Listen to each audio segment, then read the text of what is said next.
When her ferocious pet gets covered in suds by the human, the alien girl loses her mind. The sound of sloshing water echoed in the cavernous bay of the outpost. Marcus knelt beside a great basin, sleeves rolled up, hands wrist-deep in soap and bubbles. The creature before him, a beast 3 times his size, snarled as foam slid down its scaly neck, though Marcus kept scrubbing as if he were dealing with nothing more threatening than a barn dog back home on Earth.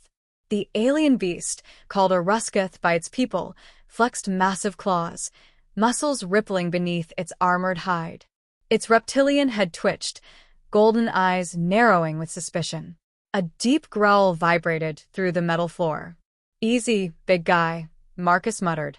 "You smell like a swamp and a trash compactor had a baby. Trust me, this'll help."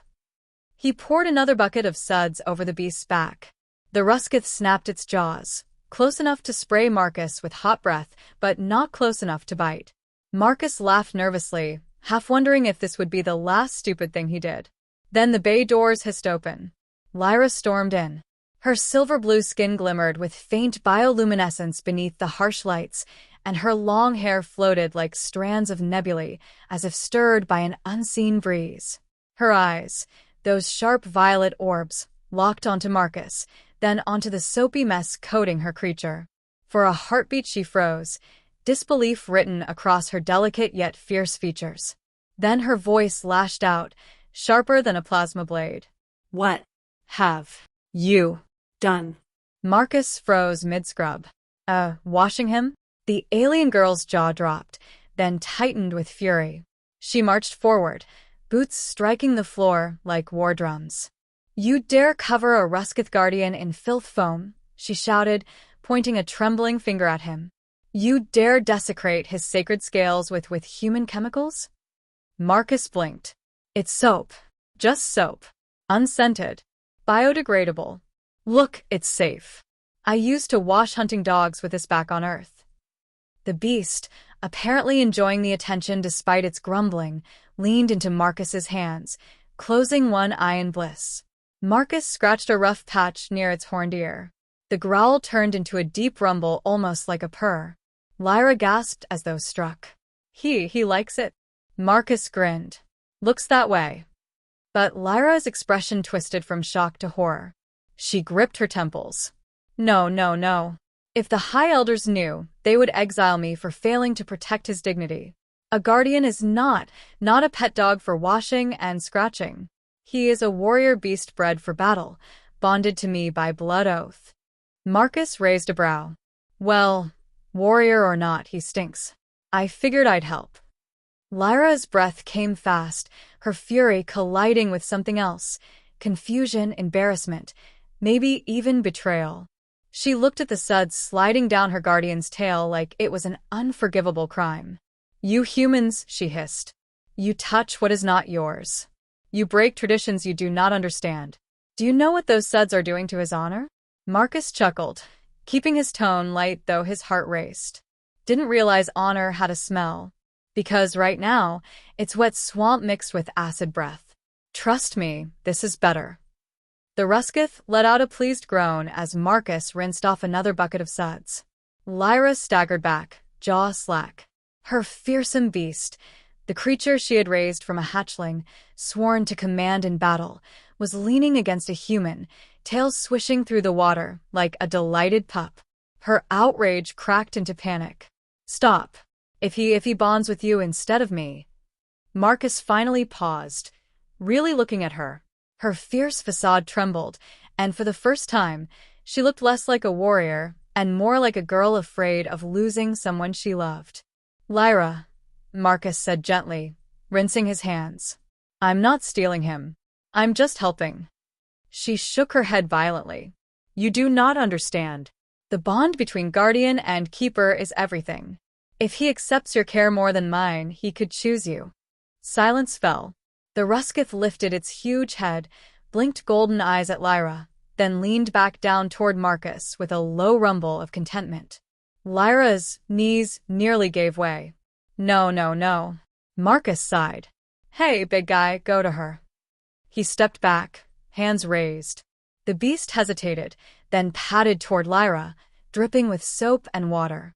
But instead of pressing against her side, it shook violently like a wet dog, spraying her from head to toe with suds and foam. Lyra shrieked, violet hair plastered to her face, shimmering tunic clinging to her form. Marcus couldn't help it, he laughed. Her eyes blazed at him, violet fire cutting through dripping bangs. You think this is funny, human? Yeah, Marcus admitted, still chuckling. A little. She growled, a sound so similar to her guardian's it made Marcus straighten. She stalked forward, dripping, furious, and utterly humiliated. You risked my bond. You humiliated me. And you dared laugh. Marcus swallowed. But before he could explain, Lyra shoved him hard in the chest. He stumbled back into the basin, water splashing up around him. Now it was his turn to be soaked. The Rusketh tilted its head, almost as if amused by both of them.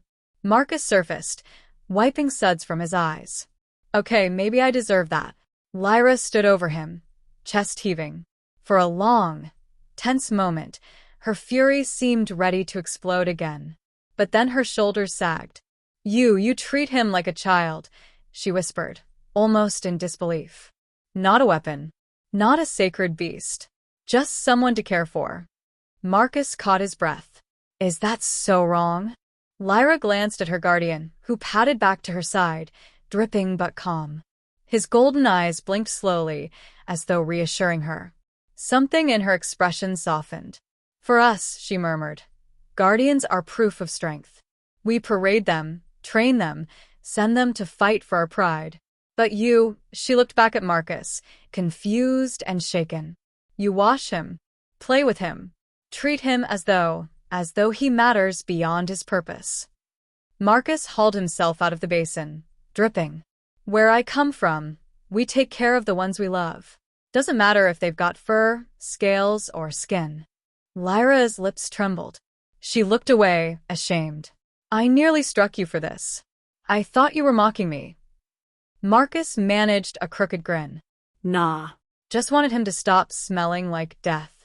The Rusketh rumbled approvingly, brushing its horned head against both of them.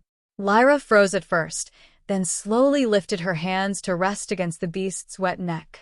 Marcus joined her, scratching behind its ear again.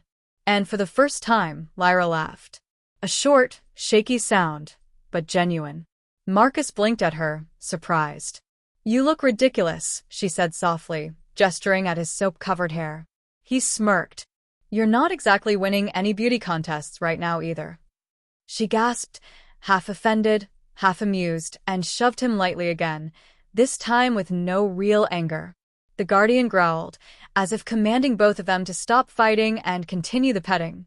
Lyra's violet eyes lingered on Marcus, uncertain but warmer now. Perhaps the bond can be shared. If he chooses you as family too, she hesitated. Then maybe it is not a curse. Marcus smiled. Sounds like we're co-parents then. Lyra's face turned crimson with alien blush, but she didn't argue. She simply leaned against her guardian, letting the beast's steady warmth ground her.